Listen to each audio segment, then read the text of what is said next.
Zalzalah artinya gempa. Jadi surat ini bicara tentang gempa. Tentu gempa yang di sini bukan gempa yang ada yang sering diumumkan 5 skala Richter ataupun sampai 6, atau 7, ini enggak ada hitungannya gempa ini.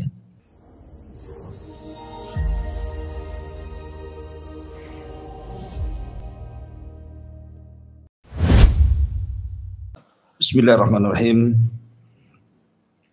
Assalamualaikum warahmatullahi wabarakatuh. Alhamdulillah wassalatu wassalamu ala Rasulillah wa ala alihi wa sahbihi wa mawalah wa la hawla wa la quwata illa billahi wa ba'du.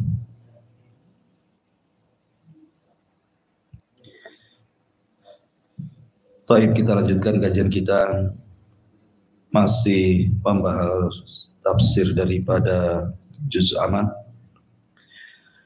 dan kita masuk pada surah Al-Zalzalah. Ma'asyiral muslimin wal muslimat rahimani wa rahimakumullah. Zalzalah artinya gempa. Jadi surat ini bicara tentang gempa. Tentu gempa yang di sini bukan gempa yang ada yang sering diumumkan 5 skala Richter ataupun sampai 6, atau 7, ini enggak ada hitungannya gempa ini. Surah Al-Zalzalah ini secara tartib Al-Quran masuk pada tartib ke-99 dengan jumlah ayat 8, jumlah kalimat 36, jumlah huruf 156, dan termasuk surah Makkiyah, turun sebelum hijrah Nabi sallallahu alaihi wasallam. Adapun asbab nuzulnya sebagaimana diriwayatkan oleh Abdullah bin Umar radhiyallahu an, nazalat idza zulzilatil ardu zilzalaha. Ketika turun ayat idza zulzilatil ardu zilzalaha, wa Abu Bakrin As-Siddiq radhiyallahu anhu qa'idun fabaka Abu Bakrin faqala lahu Rasulullah sallallahu alaihi wasallam wa ma yubkika ya Aba Bakrin qala abkani hadhihi as-surah. Jadi ketika turun ayat surah Zalzalah ini, Abu Bakar sedang duduk. Tiba-tiba dia mendengar surat ini dibaca Rasul, kemudian Abu Bakar menangis. Kemudian Rasul bertanya, "Wa ma yubkika ya Aba Bakrin?" Apa yang membuat Anda menangis wahai Abu Bakar? Maka Abu Bakar mengatakan, "Abkani hadhihi surat." Yang membuat aku menangis adalah surat ini. Kemudian Abu Bakar Siddiq menjelaskan yang dimaksud adalah kalimat terakhir dari surah Al-Zalzalah ini. Faman ya'mal mithqala dzarratin khairan yarah wa man ya'mal mithqala dzarratin syarran yarah. Ma'asyiral muslimin yang dimuliakan Allah Azza wa Jalla, surah Al-Zalzalah ini disebut juga surah Al-Zilzal. Disebut juga surah idza zulzilatil ardu zilzalaha. Disebut juga surah Al-Jami'ah. Kenapa disebut surah Al-Jami'ah? Karena kalau kita melihat tentang keutamaan daripada surah Al-Zalzalah ini, sebagaimana dikeluarkan hadis dari Imam Tirmidzi dari Anas bin Malik radhiyallahu an, Nabi sallallahu alaihi wasallam bersabda, "Man qara'a idza zulzilatil ardu zilzalaha barang siapa yang membaca idza zulzilatil ardu zilzalaha, maka sama dengan binisfil Qur'ani, dia telah membaca separuh Al-Quran. Kenapa demikian? Kenapa surah Al-Zalzalah dianggap separuh dari Al-Quran? Karena dilihat ayat terakhir tadi yang membuat Abu Bakar menangis. Karena isi Al-Quran itu separuhnya bicara tentang amal soleh. Dan amal soleh itu berkenaan dengan masalah pembalasan kelak pada hari kiamat. Faman ya'mal mithqala dzarratin khairan yarah, barang siapa yang beramal sebiji dzarah tetap dia mendapatkan kebaikan kalau dia berbuat baik. Wa man ya'mal mithqala dzarratin syarran yarah, sebaliknya kalau dia berbuat jahat maka dia akan menuai kejahatannya. Baik. Ini dari segi asbab nuzulnya. Adapun tafsirnya kita masuk. Di sini Allah Subhanahu wa taala mengatakan idza zulzilatil ardu zilzalaha. Apabila bumi ini yang kita pijak hari ini digempakan oleh Allah Subhanahu wa taala dengan sekali gempa.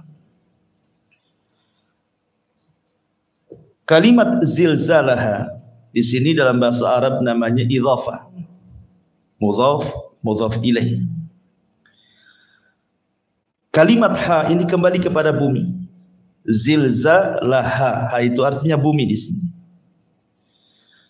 Kenapa Allah Subhanahu wa taala mengidhafahkan gempa kepada bumi?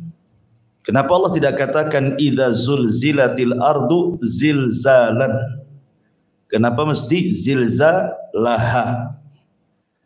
Kenapa mesti diidhafahkan kepada bumi? Karena gempa yang dimaksud dalam surah ini bukan gempa sebagian bumi. Bukan di Jogja gempa di sini, tidak. Di Aceh gempa di sini, tidak, bukan. Tetapi gempa ini menyeluruh satu bumi. Makanya gempanya diidhafahkan kepada bumi. Kalau gempa-gempa zaman sekarang, mungkin ada daerah-daerah tertentu sejak lahir sampai hari ini mungkin tidak pernah merasakan gempa. Tapi ada juga mungkin sebagian antum pernah merasakan gempa, minimalnya lini lah, kan gitu ya. Tapi bukan itu yang maksud. Maksudnya gempa di sini adalah bercerita tentang akhir kehancuran alam semesta. Baik, bicara tentang gempa. Gempa ini satu di antara tanda-tanda kiamat kecil.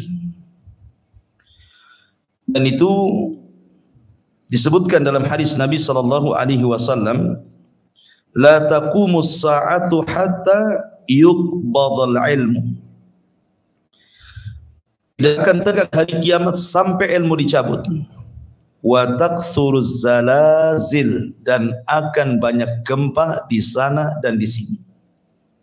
Dari sini Rasul mengatakan tidak akan tegak hari kiamat sampai dicabutnya ilmu dan banyaknya gempa. Dan sudah kita rasakan gempa ini baik di dalam negeri ataupun di luar negeri.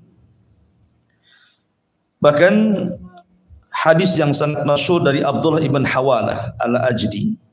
Jadi Abdullah ibn Hawalah ini pernah diutus berperang tapi kalah perangnya. Tapi dia pulang selamat. Jadi kemudian wajahnya, namanya orang kalah perang kan beda dengan orang yang menang perang. Kalau menang perang kan sumringah, bahagia gitu ya. Kalau kalah perang kan enggak bahagia, merengut gitu ya. Makanya Ibnu Hawala ketika sudah nampak lelah letih wajahnya, Rasul mengatakan, ya Ibnu Hawala, idza ra'aital khilafata qad nazalat ardal muqaddasata wa danatil zalazil wal balaya.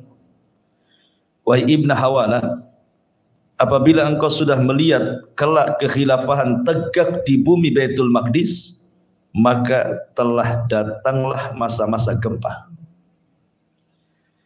Kenapa demikian? Isyarat kemana?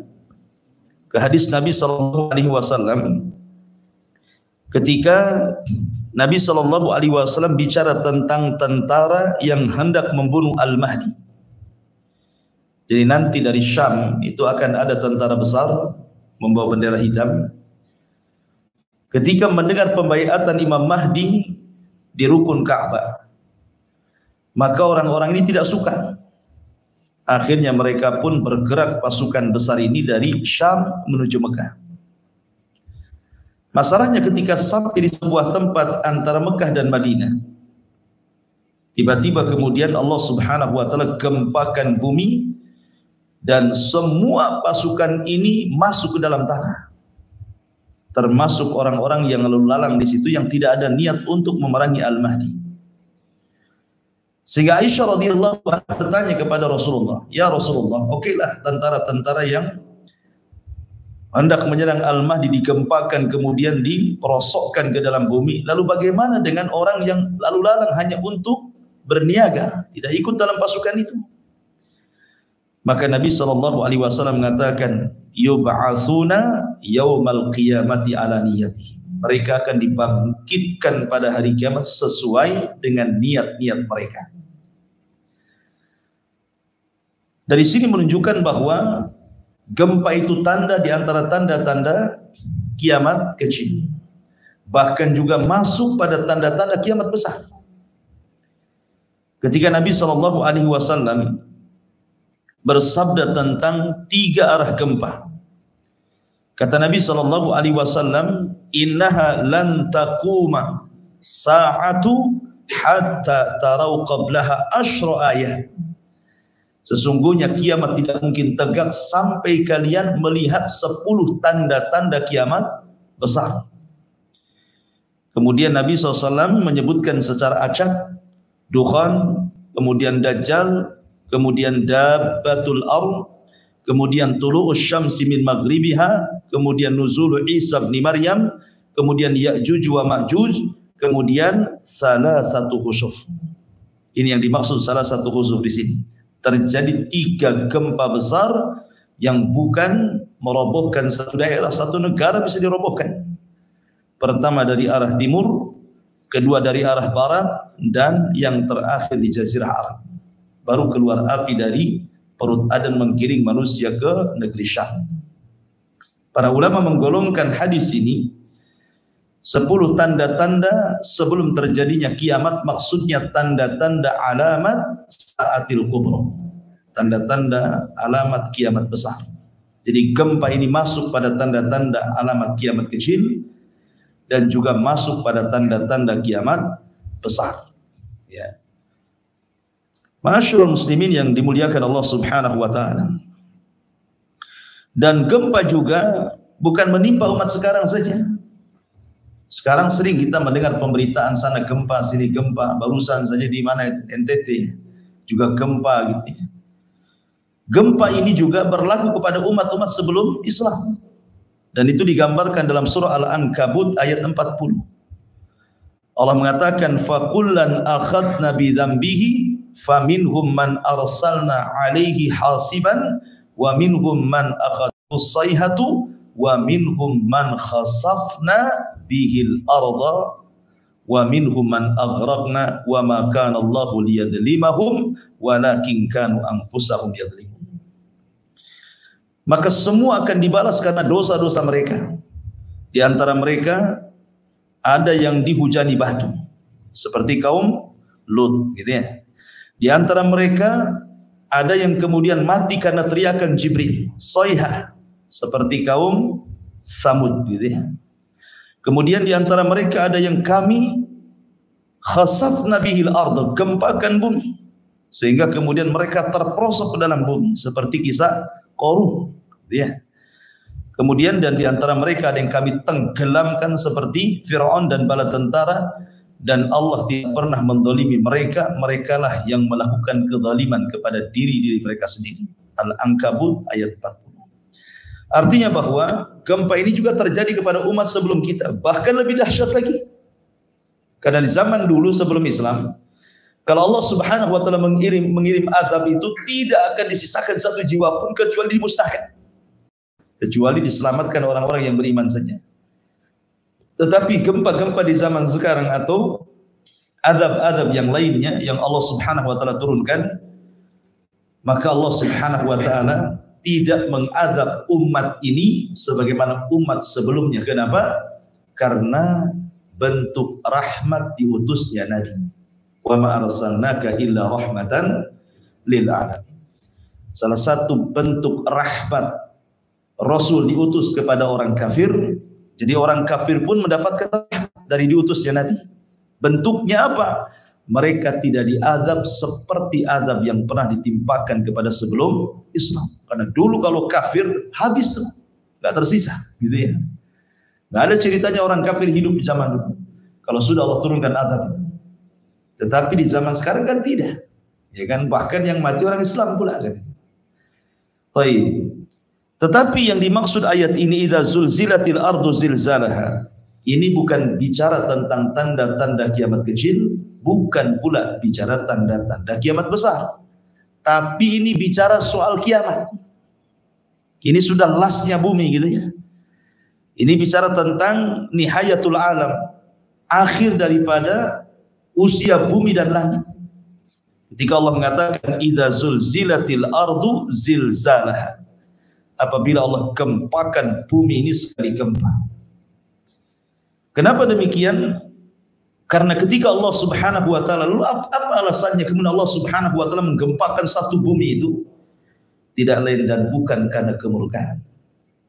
Makanya sering saya katakan kalau Allah sudah murka, idza zulzilatil ardu zilzalaha, pasti bumi akan digempakan semuanya. Apabila Allah murka, wa idzal biharu fujirat, seluruh air lautan jadi api. Apabila Allah Subhanahu wa taala gempa, semua digelapkan, tidak ada siang, tidak ada malam. Karena Allah mengatakan wa jumi'asy syamsu wal qamar, Allah gabungkan matahari dan bulan dan Allah gelapkan cahayanya. Dan apabila Allah murka, bintang-bintang dijatuh-jatuhkan. Wa idzan nujumun tashaqqat.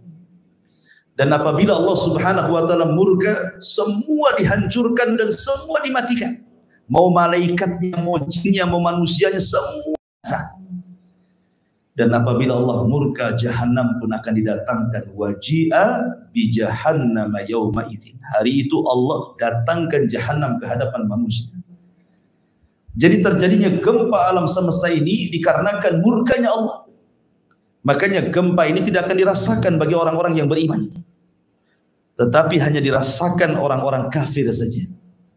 Karena bentuk kemarahan Allah pada hari kiamat. Karena sebelum dikiamatkan, Allah kirim angin yang sangat sepoi-sepoi dan sejuk, kemudian menyapa ketiak kaum muslimin dan mencabut arwah setiap orang yang beriman walaupun sebiji dzarah keimanannya. Sehingga ketika tidak tersisa orang-orang seperti ini, baru digempakan kepada orang-orang kafir. Itulah kiamat, nihayatul alam, akhir masa bumi dan langit. Ma'asyiral muslimin yang dimuliakan Allah Azza wa Jalla. Ayat-ayat yang semakna dengan idza zulzilatil ardu ini banyak sekali. Seperti Allah Subhanahu wa taala mengatakan inna zalzalatasy syaa'ati syai'un 'azim. Sesungguhnya gempa hari kiamat itu sesuatu yang sangat besar, menakutkan. Bahkan Allah juga mengatakan dalam surah Muzammil ayat 14, yauma tarjuful ardu wal jibalu wa kanatil jibalu katsiban mahila. Pada hari ketika bumi digempakan, maka gunung pun dihancurkan. Jadi efek gempa itu gunung dihancurkan. Sekarang Anda berjalan di bumi tidak merasakan gempa. Kenapa? Karena masih ada gunung yang menjadi pasak bumi. Tapi nanti pada hari kiamat ketika gunung-gunung dicabut, tidak ada pasak lagi. Apa yang terjadi? Disitulah terjadi gempa. Dan gunung itu subhanallah, ketika dicabut dari pasaknya, sampai-sampai Allah mengatakan marras sahab, seperti kapas yang terbang. Antum tahu sahab itu artinya awan. Lihat awan tuh, terbang ke sana kemari karena ringannya. Artinya gunung yang berat sebesar gitu loh, bisa terangkat ke langit kemudian seperti kapas gitu ya. Kal ihnil manfush, seperti dalam surah Al-Qariyah itu, seperti kapas yang dihamburkan oleh angin gitu. Seperti itulah Allah Subhanahu wa taala memberikan gambaran gempa pada hari kiamat. Ma'asyiral muslimin yang dimuliakan Allah Azza wa Jalla, idza zulzilatil ardu zilzalaha. Kalimat zilzalaha, saya katakan dari awal bahwa ha ini idhafah kepada bumi. Artinya gempa ini menyeluruh. Dan sekali lagi ini terjadi saat tiupan sangkakala Israfil ditiup. Jadi ketika Israfil meniupkan sangkakala pertama, disitulah terjadi gempa yang luar biasa. Dan masa kehancuran itu berdasarkan hadis Abu Hurairah radhiyallahu an, tidak menyebutkan berapa hari, berapa bulan, berapa tahun, tetapi hanya menyebutkan di angka 40 saja. Kata Rasul kepada Abu Hurairah, kehancuran itu terjadi selama 40. Rasul tidak menyebutkan 40 hari atau 40 bulan atau 40 tahun, karena yang meriwayatkan hadis ini Abu Hurairah ketika ditanya, ya Abu Hurairah, apakah 40 hari? Kata Abu Hurairah, fa'abaitu, aku enggan menjawabnya. 40 bulan aku pun enggan menjawabnya. 40 tahun aku pun enggan menjawabnya. Artinya bisa berlaku 40 hari, bisa berlaku 40 bulan, bisa juga berlaku 40 tahun. Ini kejadian hancurnya alam semesta ini. Di sini Allah mengatakan, idza zulzilatil ardu zilzalaha wa akhrajatil ardu athqalaha. Dan Allah keluarkan beban-beban isi bumi yang sangat berat. Ada dua penafsiran para ulama. Kapan terjadi Allah keluarkan beban-beban berat atau apa namanya yang tersimpan di perut bumi itu? Ada yang mengatakan maksudnya pada hari itu Allah keluarkan semua pembenaran bumi, bukan hanya bicara tentang migas gitu ya, minyak dan yang semacamnya, tetapi juga emasnya, peraknya, jamrudnya, semua dikeluarkan. Dan orang-orang kafir menyaksikannya. Tapi buat apa emas di depan mata? Kalau kiamat sudah datang kan gitu ya. Jadi walaupun di depan mereka ada emas, ada perak, ada jamrud, ada macam-macam perhiasan, tidak tertarik. Bahkan Allah mengatakan, yauma yafirrul mar'u min akhi wa ummihi wa abi wa sahibatihi wa banihi likulli imri'in minhum yauma idzin sya'nun yughni. Enggak ada yang tertarik. Kenapa? Orang sibuk lari dari saudaranya, lari dari ibu bapaknya, lari dari istri dan anaknya. Setiap orang itu sibuk masing-masing mengurus dirinya. Jadi enggak ada ketertarikan soal dunia lagi.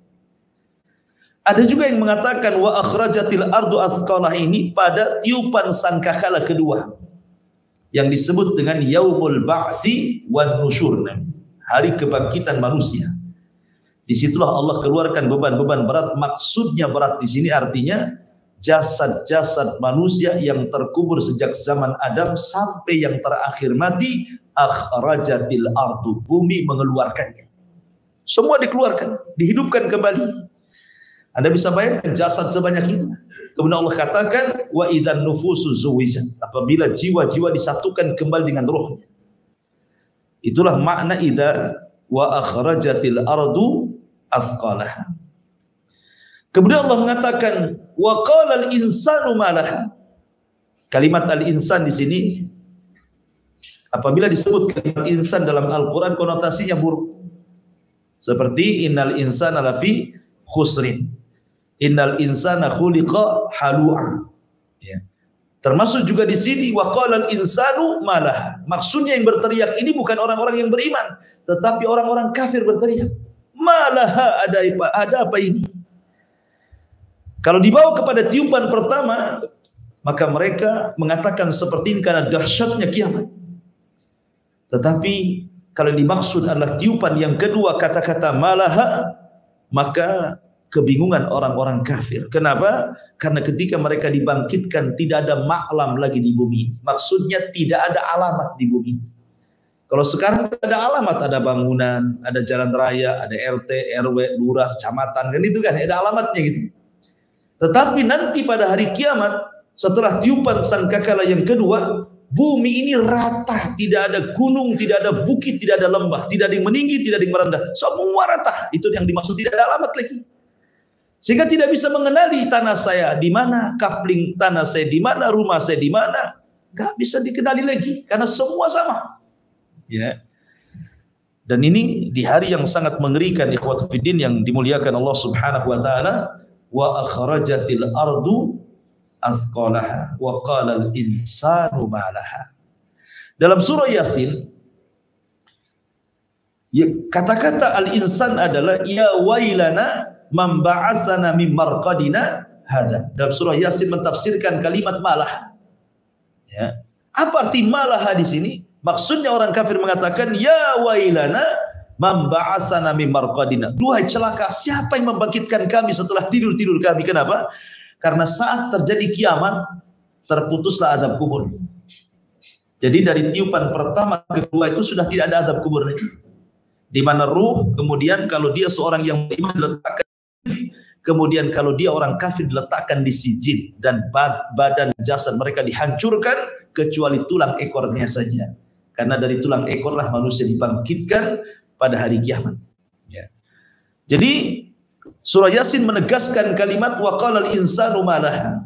Ya wailana, duhai celaka kami. Man ba'atsana, siapa yang membangkitkan kami mim marqadina, dari tidur-tidur kami. Tapi orang-orang yang beriman justru berteriak dan mengatakan hadza ma wa'adar rahman wa sadaqal mursal. Inilah janji Ar-Rahman dan benarlah ucapan para rasul. Benarlah ucapan Nuh, ucapan Ibrahim, ucapan Musa, ucapan Isa, termasuk ucapan Rasul kita Muhammad sallallahu alaihi wasallam. Wa qala al-insanu ma laha. Ma'asyiral muslimin yang dimuliakan Allah Azza wa Jalla, siapa yang menghancurkan bumi ini? Tentu pertanyaannya adalah Allah. Zat yang jadikan bumi tidak gempa, dialah yang membuat gempa bumi.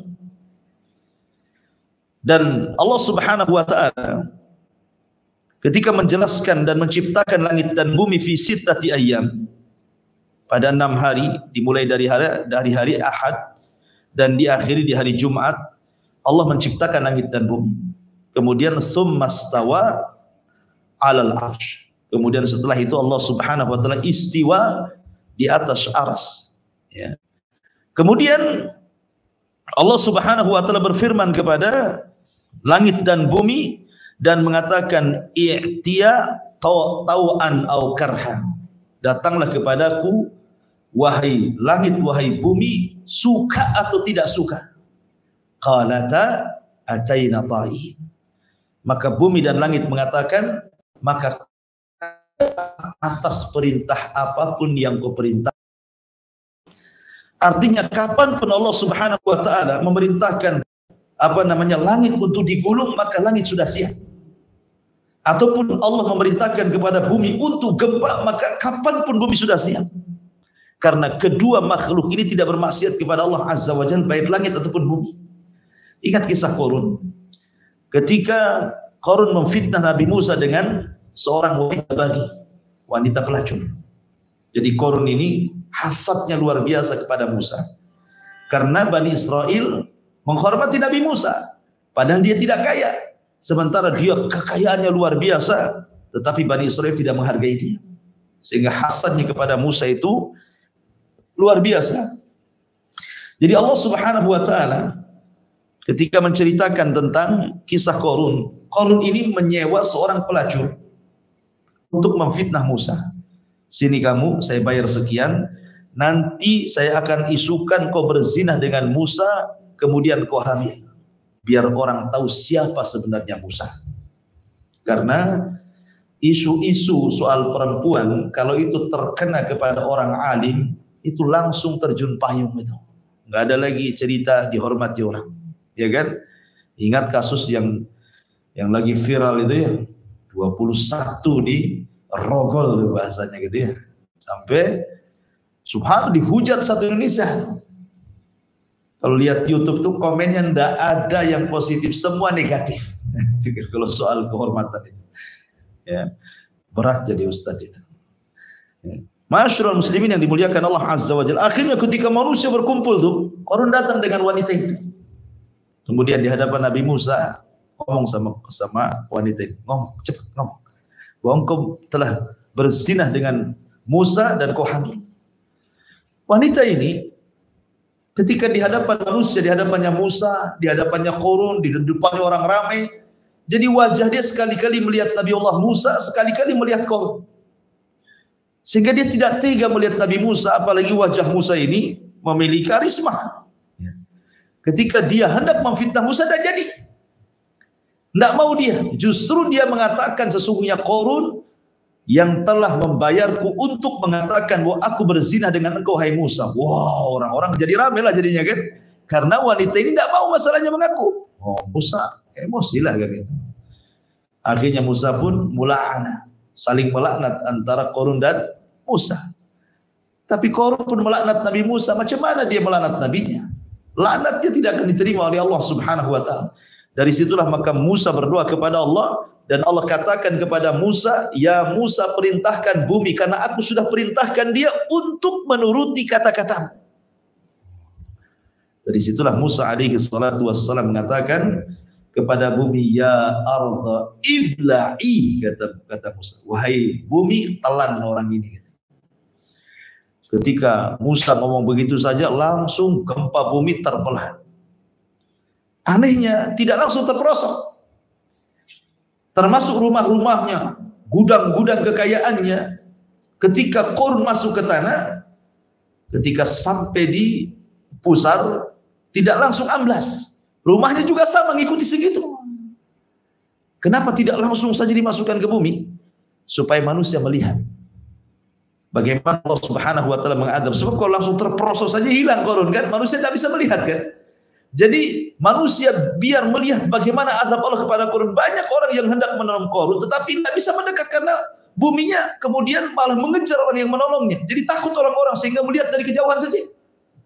Sampai akhirnya hari pertama dijepit bumi, hari kedua belesak lagi ke bumi, hari ketiga hilang seorang-orangnya, sak rumah-rumahnya, sak gudang-gudangnya. Allah katakan wa khasafna bihi wa bidarihil ardh. Akan Qarun dan seluruh kekayaannya kan. Kan? Artinya bahwa bumi taat kepada Allah kan. Karena dia mengatakan wahai Musa, perintahkan bumi karena dia sudah kusuruh taat kepadamu. Jadi ketika Allah Subhanahu wa taala menghancurkan bumi ini, ya karena bumi tidak maksiat kepada Allah. Kata bumi hancur, maka bumi akan menghancurkan dirinya. Itulah idza zulzilatil ardu zilzalaha. Wa qala al-insanu ma laha yawma idzin tuhadditsu akhbaraha. Ma'asyiral muslimin yang dimuliakan Allah Azza wa Jalla. Apa yang dimaksud yauma idzin tuhadditsu akhbaraha? Pada hari itu bumi menghabarkan beritanya. Di sini Allah Subhanahu wa taala hendak bicara tentang syuhud yaumal qiyamah. Bahwa nanti pada hari kiamat semua manusia tidak akan mengelak. Di bumi ikhwan, kalau orang berbuat jahat kemudian dilaporkan ke pengadilan, bisa saja dia mengelak. Dia bayar pengacara supaya bersilat lidah pengacaranya, akhirnya yang salah jadi benar. Minimalnya hukuman yang berat jadi ringan, yang lama jadi sebentar kan itu ya. Ya, di dunia Anda bisa bayar lawyer, bisa bayar pengacara yang mahal, yang kondang, yang ahli bicara gitu ya. Tapi di akhirat tidak, karena saksinya bukan manusia. Saksinya macam-macam, bukan hanya manusia saja. Tentu yang pertama kali saksi yang paling besar bukan hanya bumi, tetapi Allah. Allah akan jadi saksi bagi kita. Dan kalau Allah Subhanahu wa taala sudah jadi saksi bagi kita, sebenarnya tidak berhajat lagi kepada saksi yang lain kan. Kalau sudah Allah yang menjadi saksi lah, apalagi berhajat dari makhluknya. Tetapi Allah Subhanahu wa taala ingin menguatkan saksi-saksinya, bukan hanya dia saja. Sebenarnya kalau dia jadi saksi sudah cukup. Ya. Tetapi para nabi akan menjadi saksi. Termasuk Nabi kita Muhammad sallallahu alaihi wasallam akan menjadi saksi. Fa kaifa idza ji'na min kulli ummatin bisyahid wa ji'na bika ala haula'i syahida. Ketika Rasul memanggil Abdullah bin Mas'ud radhiyallahu anhu, katakan Abdullah bin Mas'ud ini kan salah satu katib wahyu, penulis wahyu Nabi. Banyak penulis wahyu itu, Abdullah bin Mas'ud, kemudian Muawiyah bin Abi Sufyan, Ubay Ibn Ka'ab yang paling mutkin, ya, Ubay bin Ka'ab, sampai-sampai ketika Rasul lupa baca surat dalam sholat, kemudian sahabat bertanya, Rasul, apakah surat itu sudah dimansuh? Artinya kenapa nggak dibaca? Ataukah Anda lupa? Kata Rasul, saya tidak lupa dan ayat itu tidak dimansuh, tidak dihapus. Maka sahabat mengatakan, tidak, Anda lupa. Maka ketika banyak para sahabat yang kemudian membenarkan kata-kata sahabat ini, yang dipanggil siapa? Aina Ubay. Di mana Ubay bin Ka'ab? Kata Rasul. Kenapa? Karena dia yang paling mungkin hafalan Qurannya. Betul nggak tadi saya lupa baca Quran? Katanya. Kata Ubay, iya wahai Rasul. Tetapi ingat bahwa lupanya Nabi SAW bukan karena Nabi pelupa, tidak. Lupanya Nabi SAW membuat sebuah syariah. Jikalau seorang imam lupa baca, bagaimana caranya menegur? Kalau Rasul tidak pernah lupa dalam sholatnya, susah pula nanti kalau imam lupa, kan? Karena ada contohnya. Ya. Karena Nabi SAW itu tidak pernah lupa. Makanya Allah mengatakan, sanukri'uka fala tansa. Fala tansa di sini la bukan la tapi lan maknanya.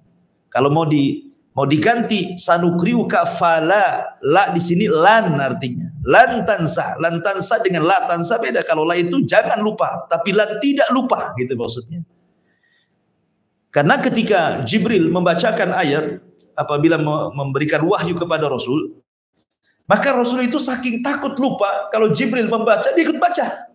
Qul huwallahu ahad, kata Rasul, qul huwallahu ahad. Allahu samad, kata Jibril. Rasul mengatakan qul huwallahu. Kata Jibril, tidak perlu kau ikut-ikut, katanya, kan. Kenapa? Biar dengarkan saja, saya yang baca. Nanti Allah akan letakkan hafal di dadamu. Makanya Allah mengatakan la tuharrik bihi lisanaka lita'jala bi. Enggak perlu kau tergesa-gesa, dengarkan saja. Ya. Nanti Allah simpan. Inna jama'na gimana dalam Quran? La tuharrik bi lisanaka lita'jala bi. Inna alaina jam'ahu wa Qur'an. Kami kumpulkan nanti Quran di dadamu. Dari sini kata para ulama, inilah perbedaan Rasul dengan Adam. Kalau Adam itu pelupa.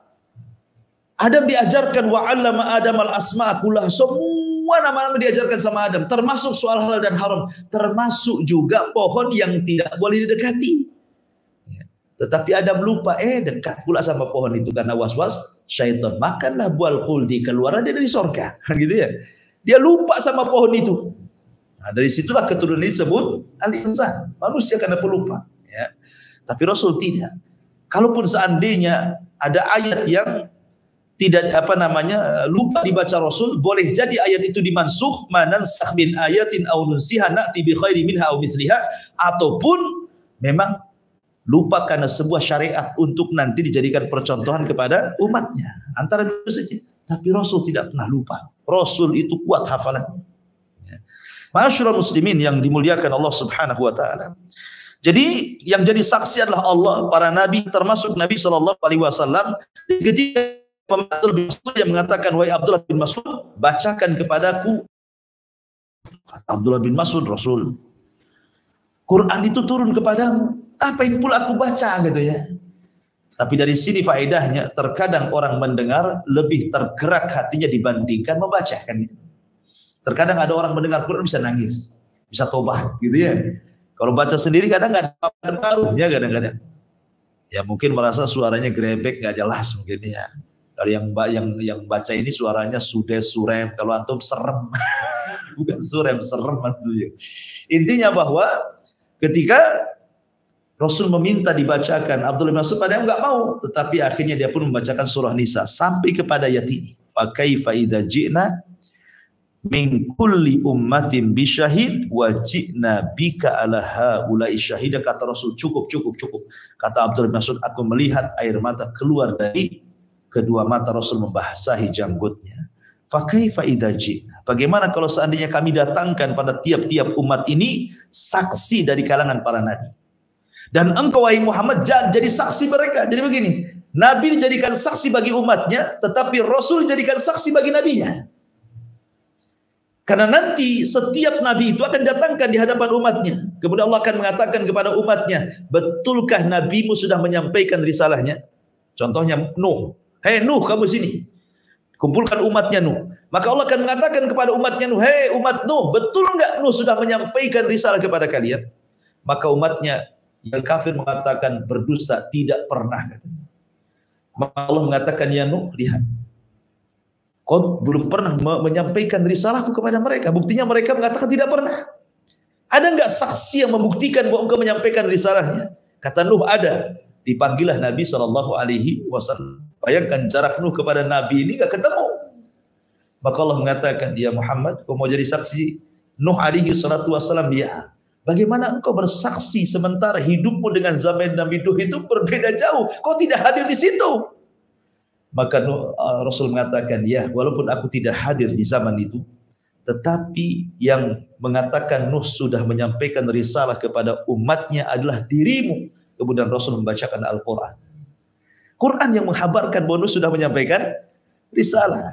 Itulah makna daripada wajibna bika ala haula syahida. Ya. Kemudian juga di antara saksi selain itu adalah orang-orang para ulama, orang-orang saleh termasuk para syuhada. Dan itu disebutkan dalam Al-Quran, wa kadzalika ja'alnakum ummatan wasata litakunu syuhada 'alan nas. Begitulah kami jadikan kalian umat pertengahan agar kalian jadi saksi. Siapa? Orang-orang saleh. Orang-orang yang beriman akan jadi saksi juga. Termasuk juga para malaikat. Para malaikat akan menjadi saksi bagi manusia, termasuk juga bumi yang sedang kita bicarakan di sini. Ya, Allah mengatakan, idza zulzilatil ardu zilzalaha wa akhrajatil ardu athqalaha wa qala al insanu malaha yauma idzin tuhadditsu akhbaraha. Pada hari itu bumi menghabarkan berita semua orang yang di atasnya. Ya Rabb, detik ini, jam ini, hari ini, tanggal sekian, bulan sekian, tahun sekian, si fulan maksiat di tempat ini.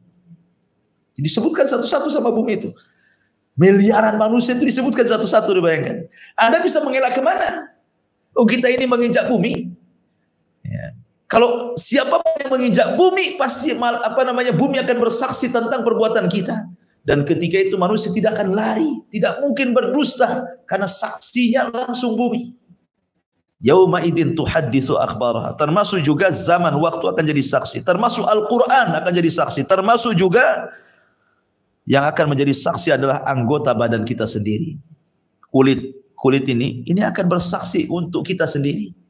Sampai-sampai Allah Subhanahu wa taala mengatakan di dalam Al-Qur'anul Karim, di mana Allah Subhanahu wa taala membicarakan soal kulit ini, wa qalu li juludihim lima syahidtum alaina. Jadi badan ini berkata sama kulit, kulit, kenapa kau bersaksi untuk badanmu sendiri, gitu maksudnya. Apa kata kulit? Qal antaqana Allah. Allah yang buat aku bicara. Bukan aku, Allah yang buat aku bicara. Nah, bayangkan kalau kulit jadi saksi antum bisa ngelak kemana? Kulit antum tidak pernah pisah dari jasad antum, kan itu. Termasuk juga tangan kita. Seperti Allah mengatakan dalam surah Yasin, yauma nakhtimu ala afwahihim wa tukallimuna aydihim wa tashhadu arjuluhum bima kanu ya'malun. Pada hari mulut terkunci, tangan bicara, kaki pula jadi saksi. Coba mau lari kemana ikhwatu fiddin yang dimuliakan Allah Subhanahu wa taala? Kalau saksi sebanyak ini, maka mereka tidak mungkin lari dari Allah Subhanahu wa taala. Pengacaranya saja butuh pengacara di sana itu. Lawyernya butuh lawyer. Tapi masalahnya tidak ada lawyer lagi di sana. Walaupun ada, pakai apalah kita ini bayar. Sementara kita dibangkitkan khufatan, uratan, hurlan, buhman, tidak dikhitan, telanjang, tidak pakai sandal, tidak mau barang di badan. Lalu bayar pakai apa? Ya, jadi ma'asyiral muslimin yang dimuliakan Allah Azza wa Jalla, yauma idzin tuhadditsu akhbaraha bi anna rabbaka auhalah. Lihat bahasa Quran. Kenapa Allah mengatakan bi anna rabbaka, ada ka-nya di sini? Harusnya kan bi anna rabbaha, kembali ke Rabb bumi, karena ini kan bicara masalah gempa dan bicara tentang hari kiamat. Tapi Allah katakan rabbaka, sesungguhnya Rabb kamu mewahyukan kepada bumi. Kata para ulama tafsir menunjukkan ketika kemudian Allah memberikan khitab kepada Rasulullah SAW dengan khitab mukhatabah anta, kamu, gitu ya. Berarti menunjukkan kemuliaan Rasul di hadapan Allah. Allah tidak menasabkan kepada dirinya, tapi Allah katakan fa inna rabbaka, sungguhnya Rabbmu wahai Muhammad. Rabbmu wahai Muhammad sudah mewahyukan kepada bumi untuk bicara. Jadi Allah memuliakan Nabi sallallahu alaihi wa ala alihi wasallam. Ma'asyiral muslimin yang dimuliakan Allah Subhanahu wa taala. Kemudian Allah Subhanahu wa taala katakan, yauma idzin yasdurun nasu ashtatan liyuraw a'malahum. Pada hari itu manusia akan bangkit dengan berbagai macam bentuk. Ashtat, ya. Karena Rasul yang mengatakan siapa yang ketika mati bunuh diri karena minum racun maka akan dibangkitkan seperti itu. Siapa yang bunuh diri gantung diri maka akan dibangkitkan seperti itu. Siapa yang bunuh diri dengan umpamanya anggaplah terjun dari jembatan Barelang maka ya akan dibangkitkan seperti itu. Jadi manusia itu dibangkitkan sesuai dengan matinya. Maka berdoalah supaya kita mati husnul khatimah. Kalau kita meninggal dalam posisi sholat dibangkitkan seperti itu lagi sholat. Kan enak tuh, nampak gitu kan. Dibangkitkan lagi sedekah, dibangkitkan lagi puasa, dibangkitkan lagi sholat. Oh, itu kan asar amal namanya ya. Pengaruh amal kita sampai ke akhirat gitu. Tapi kok dibangkitkan lagi maksiat, naudzubillah. Ya. Ma'asyiral muslimin. Kemudian Allah mengatakan, "Faman ya'mal mithqala dzarratin khairan yarah." Amalan di dunia kan tidak tahu apakah antum ketika sholat antum tahu sholat antum diterima? Kan tidak tahu. Ketika antum puasa, tahu antum puasa antum diterima? Enggak tahu. Walaupun antum sedekah segede bukit emas semuanya disedekahkan ke Jabal Uhud, antum tidak tahu diterima atau tidaknya. Ya diterima saya emasnya, tapi amalan apa diterima Allah apa enggak kan itu? Tidak ada yang tahu. Makanya ulama salaf itu sampai mengatakan, kalaulah satu sujudku saja diterima dan aku tahu itu sudah cukup. Kenapa? Karena Allah mengatakan innama yataqabbalullahu minal muttaqin. Sungguhnya Allah hanya menerima amal dari hamba yang bertakwa. Jadi ketika aku tahu bahwa satu sujud diterima, berarti Allah menganggap aku sebagai orang yang takwa. Tapi masalahnya kita tidak tahu amalan mana yang diterima. Kiamat, wa man ya'mal dzarratin khairan yarah. Artinya amalan itu akan ditampakkan. Mana yang ditolak, mana yang diterima. Dan disitulah bentuk balasan khairan yarah. Kalau dia berbuat baik di dunia, dia tuai kebaikan di akhirat. Ya. Kalau dia berbuat jahat di bumi, maka akan menuai kejahatan. Wa man mithqala dzarratin syarran yarah. Di sini bicara tentang masalah timbangan amal. Karena amalan itu dianggap baik kalau sudah ditimbang. Ya kan? Makanya kenapa kemudian posisi timbangan amal itu sesuatu yang menakutkan pada hari kiamat. Karena timbangan itu terjadi setelah hisab. Ya.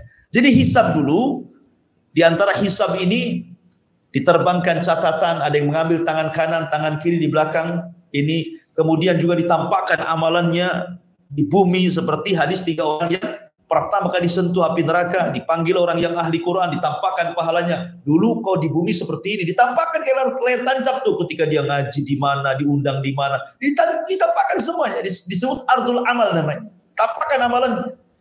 Kemudian dia pun manggut-manggut, oh ya memang itu pekerjaan. Kemudian Allah mengatakan, untuk apa kau lakukan itu? Untukmu ya Rabb, kadzabta, dusta kamu. Langsung dustakan sama Allah. Engkau membaca Quran supaya orang menganggap kau ini qori. Masukkan dia ke neraka kata Allah. Jadi ada penyebaran catatan, kemudian ada yang mengambil tangan kanan, tangan kiri dan di balik punggung. Ada juga ditampakkan amalannya. Amalan yang pernah dilakukan di bumi. Ya, termasuk juga macam-macam soal amalan. Tetapi setelah hisab itulah yang dibicarakan ayat ini. Wa man ya'mal mithqala dzarratin khairan yarah wa man ya'mal mithqala dzarratin syarran yarah. Karena kita tahu dari mana kalau kemudian amalan kita diterima kalau belum ditimbang. Makanya ketika di hari penimbangan amal itu semua manusia cemas-cemas harap. Apakah berat timbangannya? Faman thaqulat mawazinu, apakah faman khaffat mawazinu? Itu khawatir, saking khawatirnya. Seorang sahabat Anas bin Malik radhiyallahu anhu berkata kepada Nabi SAW, ya Rasulullah, talabtu minka syafa'ah, aku minta kepadamu syafaat pada hari kiamat. Karena Anas ini sudah membantu Rasul 10 tahun sampai wafatnya Rasul. Kata Rasulullah, insya Allah ya Anas, saya akan memberikan syafaatku kepadamu pada hari kiamat. Kemudian kata Anas bin Malik radhiyallahu anhu, aina ajiduka yaumal qiyamah ya Rasulullah. Kira-kira kalau hari kiamat terjadi, pengumpulan manusia di padang mahsyar terjadi, kemana aku cari dirimu wahai Rasul? Sebanyak itu kemana aku cari dirimu? Dan itu untuk mengambil syafaatmu. Kata Nabi SAW, temui aku di telaga. Kata Anas bin Malik radhiyallahu, kalau aku tidak dapat dirimu di telaga, aku temui di mana lagi? Kata Rasul, temui aku di sirat, titian siratal mustaqim. Kalau aku tidak menemui dirimu di mana lagi wahai Rasul? Kata Rasul, indal mawazin. Indal mawazin. Cari aku di tempat penimbangan amal. Karena itu hari di mana manusia tidak ada satupun yang bicara. Makanya Nabi SAW ketika mengatakan kepada Aisyah Ummul Mukminin, ya Rasulullah, hal tadkuru bi ahlika yaumal qiyamah. Rasul, ingat nggak kira-kira pada hari kiamat sama aku istrimu ini? Ya. Kata Nabi SAW, amma fi thalathati mawatin fala yadhkuru ahadun ahada. Adapun di 3 tempat manusia tidak akan ingat kecuali dirinya. Salah satunya Rasul mengatakan indal mawazin, ketika di tempat penimbangan amal. Orang tidak akan ingat siapapun. Nggak ingat pernah punya istri, punya anak, punya orang tua, akan ingat. Yang ingat itu cemas-cemas. Apakah timbangannya berat ataukah timbangannya ringan, itu saja yang mereka cemaskan pada hari itu. Makanya Allah mengatakan di sini, wa man ya'mal mithqala dzarrah. Antum tahu dzarrah? Dzarrah itu kalau antum buka jendela, kemudian ada cahaya matahari, di situ ada debu yang ngepul di cahaya, itu disebut dzarrah namanya. Paham arti dzarrah? Antum buka jendela, matahari masuk, kemudian ada debu-debu yang nampak di cahaya itu, itulah dzarrah artinya. Ya, barang siapa yang beramal sebiji dzarrah saja itu, Allah Subhanahu wa taala pasti akan membalasnya. Jika dia baik, Allah balas kebaikan. Jika dia buruk, Allah balas keburukan. Bayangkan adilnya Allah, sampai amalan kecil pun Allah balas. Dari sini Rasul mengatakan, la tahqiranna minal ma'rufi syai'a. Jangan remehkan sekecil apapun kebaikan. Walaupun sebiji dzarrah, jangan-jangan itu pula yang memasukkan kita ke surga. Kita tidak tahu. Ya. Karena amalan besar itu cenderung riya biasanya. Berbeda dengan amalan kecil kan. Amalan kecil itu rata-rata ikhlas.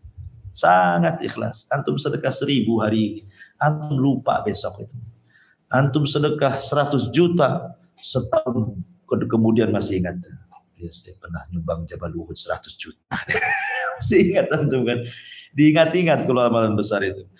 Wa man ya'mal mithqala dzarratin khairan yarah wa man ya'mal mithqala dzarratin syarran yarah. Bicara tentang mizan, timbangan amal saleh ataupun timbangan keburukan, apa sih yang ditimbang? Apa yang ditimbang? Sebelum itu, dalil-dalil tentang masalah ini banyak dalam Al-Qur'an.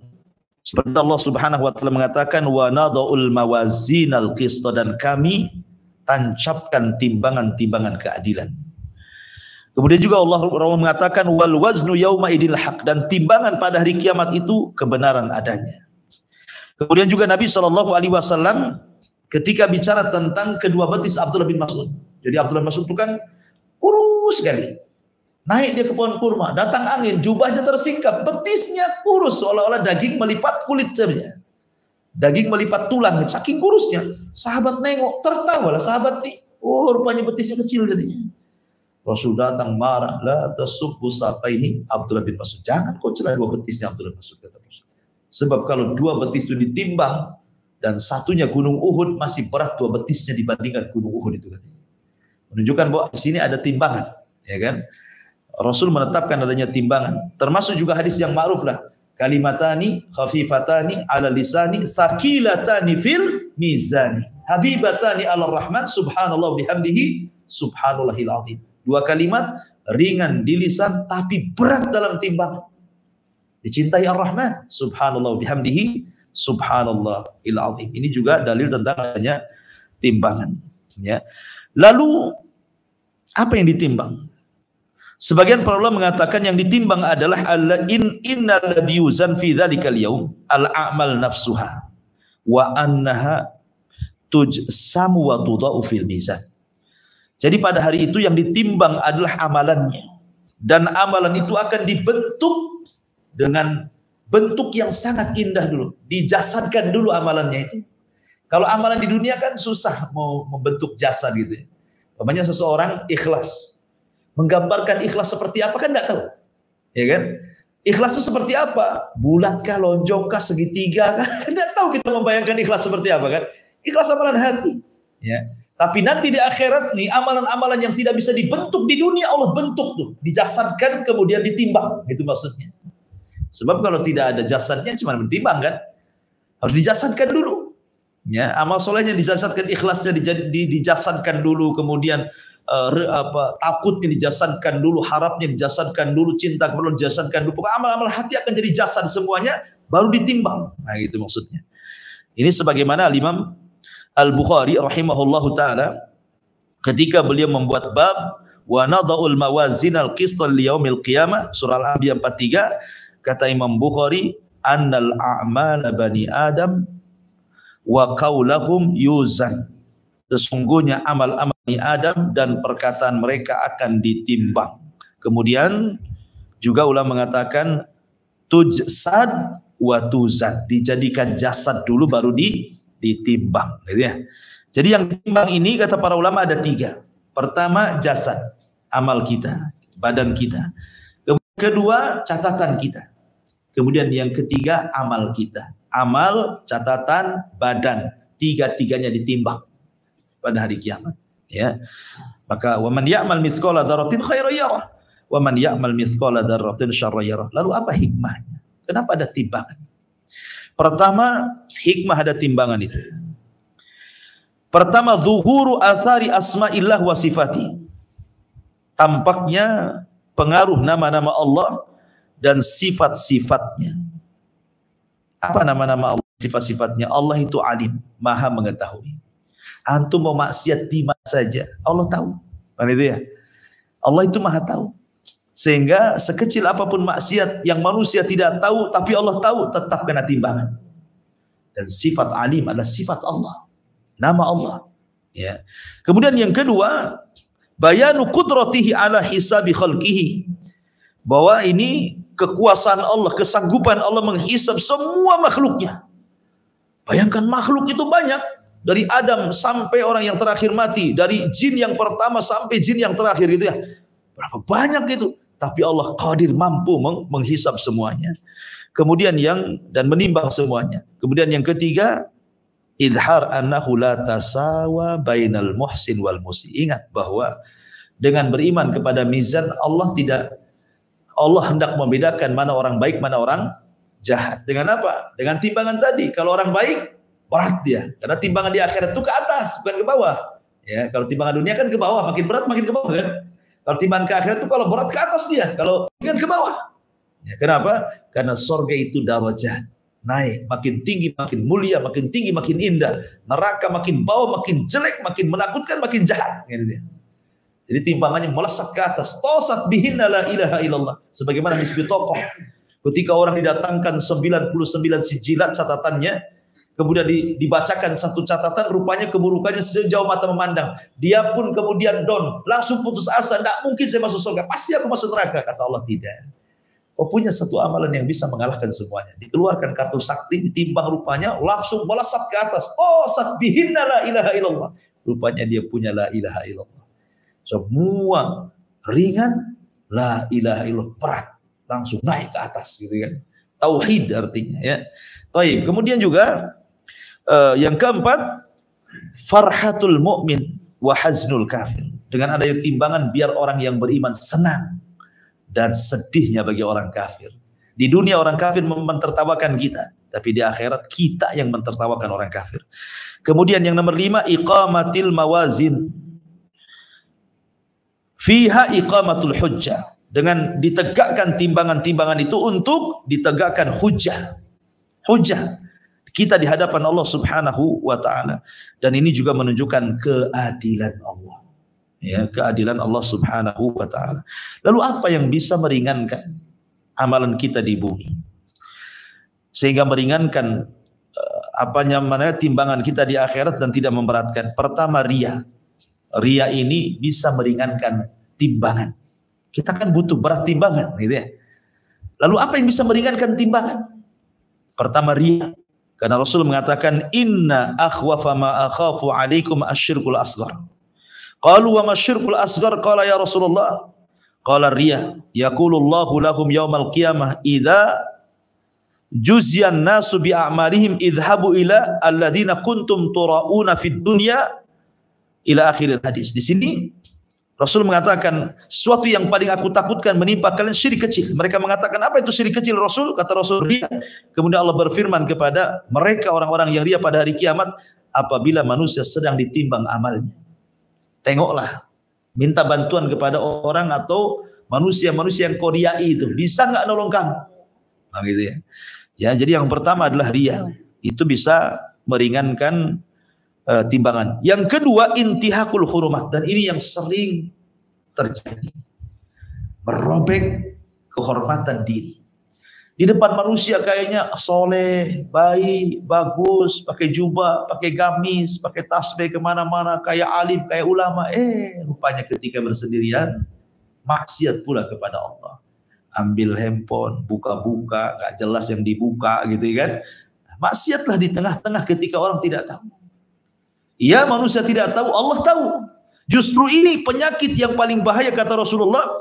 Nanti pada hari kiamat akan didatangkan umat yang mau pahala besar seperti gunung Tihamah. Tapi dihancurkan pahala itu gara-gara apa? Maksiat yang tidak diketahui manusia. Karena dia merobek kehormatan sendiri di hadapan Allah Subhanahu wa taala. Ngeri kan? Jangan bermaksiat ketika di hadapan manusia sok baik, ketika tidak ada manusia, orang yang paling jahat pula terhadap dirinya sendiri. Dan itu yang banyak di hari ini sekarang kan. Nah, makanya antum kalau punya anak bawa handphone, kemudian gubrak ke kamar, kemudian ditutup, dikunci, hati-hati, ya kan? Pasti sedang apa dan apa ya dengan handphonenya gitu. Taib. Kemudian juga yang bisa meringankan amalannya adalah seseorang yang bermaksiat kepada Allah Azza wa Jalla secara umum. Kemudian adapun secara khusus disebutkan dalam hadis Aisyah radhiyallahu anha tentang orang-orang yang muflis pada hari kiamat. Atau orang muflis, orang yang bangkrut. Maksudnya begini, di sisi lain dia membawa pahala sholat, pahala zakat, pahala macam-macam, dia bawa pahala berat, seolah-olah memberatkan timbangan. Rupanya di sisi lain dia pernah mendolimi si fulan, pernah mengambil harta si fulan, pernah membunuh jiwa si fulan, pernah mencaci maki orang, ya kan? Maka di situ terjadi bater pahala dosa. Dulu kau nyakiti saya, mana pahalamu? Nih dosaku, gitu maksudnya ya. Akhirnya bangkrut. Orang bangkrut tuh kalau usaha modal habis, hutang numpuk, itulah orang bangkrut namanya ya. Sama juga. Sekarang pahalanya dikasihkan ke orang, ibarat modalnya kita hilang gitu ya. Kemudian hutangnya banyak. Kenapa? Karena dia mengambil dosa orang ditimpakan ke kita. Itulah bangkrut namanya. Nah, ini orang-orang bangkrut pada kiamat, mereka akan ringan timbangannya, dan mereka secara umum adalah orang-orang yang melakukan kezaliman. Karena dosa zalim beda dengan dosa kepada Allah atau kepada diri sendiri. Dan makanya Umar bin Khattab sebagai penutup mengatakan, hasibu anfusakum qabla an tuhasabu wazinu anfusakum qabla an tuzanu fa innahu alaikum fil hisabi ghadan antus tuhasibu anfusakumul yawma wa tazinul lil ardil akbar yawma idzin tu'raduna la minkum khafiyah. Apa kata Umar bin Khattab radhiyallahu an? Hisablah diri sebelum kalian dihisab. Timbanglah amalan-amalan kalian di dunia sebelum kalian ditimbang amalan kalian di akhirat. Karena sesungguhnya yang paling ringan di antara kalian, fa innahu ahwan alaikum fil hisabi ghadan, maka sungguhnya paling berat itu nanti hisab bagi kalian setelah kematian. Oleh karena itu maka hisablah diri kalian hari ini, timbanglah amal-amal kalian hari ini sebelum datang hari yang sangat besar di mana amalan akan ditampakkan dan tidak ada yang samar bagi Allah Subhanahu wa taala terhadap diri kalian. Hadis ini disahihkan oleh Syekh qala al-Albani hada athar. Jadi Syekh Albani mengatakan ini adalah perkataan Umar Ibn al-Khattab radhiyallahu anhu. Nasihat yang baik kepada kita agar kita menghisab diri di dunia sebelum Allah menghisab kita di akhirat. Wallahu alam, ini diantara tafsir singkat daripada surah Al-Zalzalah. Sampai di sini silahkan kalau ada yang mau bertanya, para akhwat di bawah, kita kasih waktu, silahkan.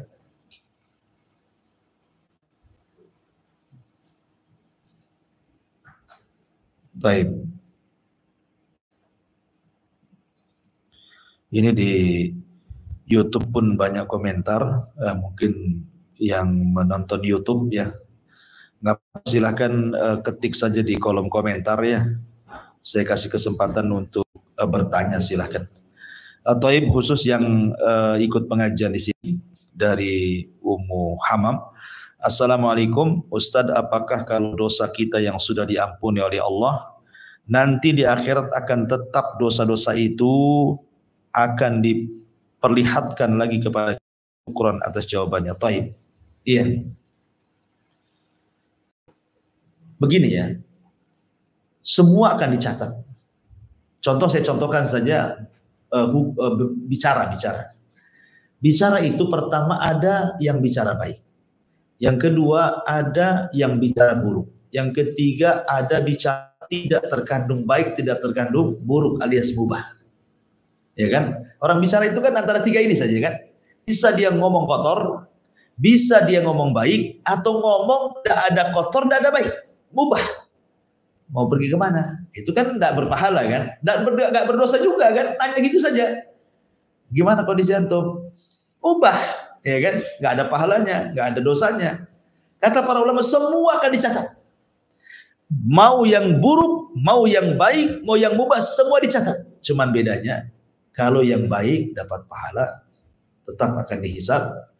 Kalau yang buruk dapat dosa, tetap akan dihisab. Tetapi yang mubah itu tidak dihisab, tetap dicatat, gitu maksudnya. Dicatatnya iya, tapi tidak masuk dalam catatan.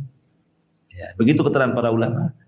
Artinya walaupun orang sudah bertobat tetap masuk dalam catatan itu. Tetap masuk dalam catatan itu. Dan akan tertulis ketika kita membaca, kita akan terbaca lagi dengan itu, dengan dosa itu. Tapi ampunan itu juga terbaca lagi. Jadi nanti ketika kita membaca dosanya, kemudian wajah kita menghitam, setelah kita membaca ampunannya memutih lagi, dan itu akan dihalangi antara kita dengan manusia pada hari kiamat. Jadi manusia tidak tahu aib kita.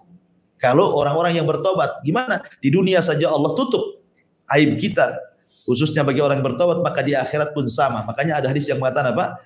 Man satara musliman fid dunya satarahullahu yaumal qiyamah. Siapa yang menutup aibnya di orang lain di dunia, maka Allah akan tutup aibnya di akhirat, gitu deh. Mudah-mudahan bisa dipahami.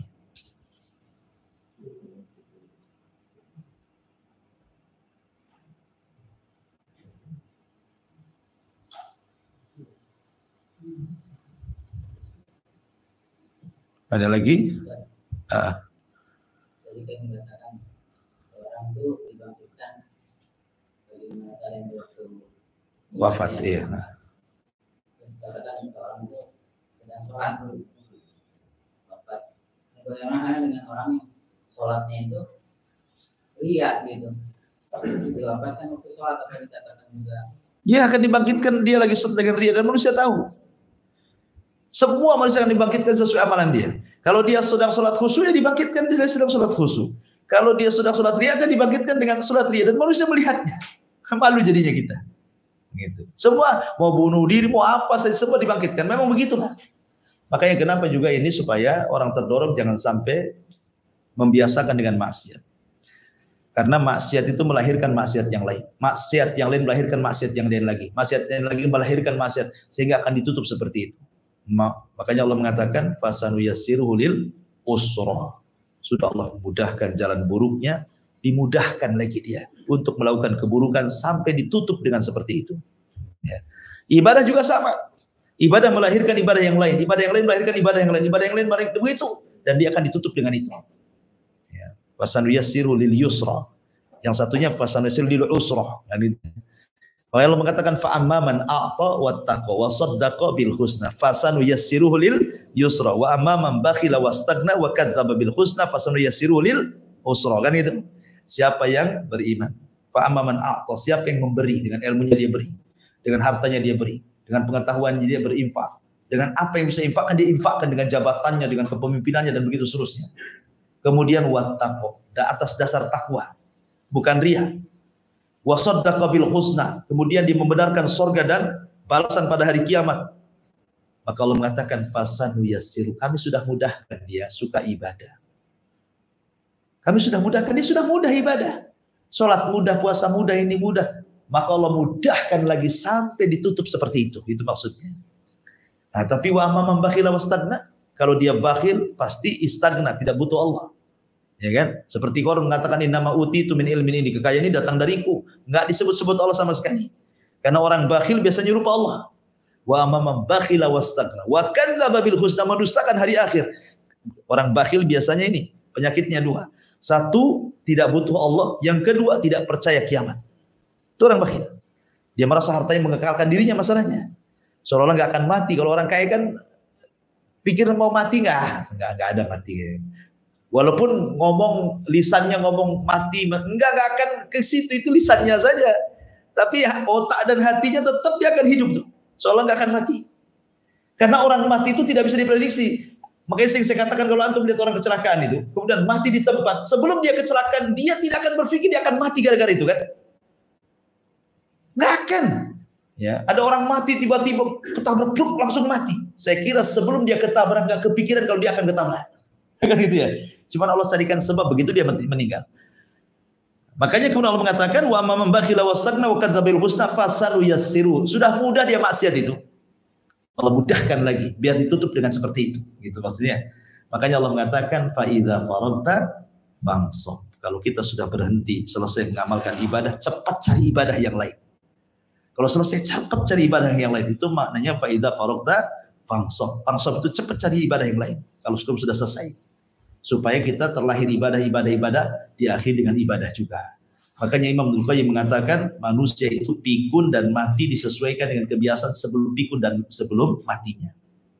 Orang sebelum pikun, kalau tidak pernah, kalau suka ngomong kotor, kemudian dia pikun, itu yang dikeluarkan. Tapi kalau sebelum pikunnya dia baca Quran, maka ketika pikun itu juga yang dibaca. Nah, gitu maksudnya. Nah, sama juga orang mati. Kalau dia terbiasa maksiat, ditutup dengan maksiat. Kalau dia terbiasa kebaikan, maka akan ditutup dengan kebaikan. Yang jelas manusia akan dibangkitkan sesuai dengan kematiannya. Wallahu a'lam.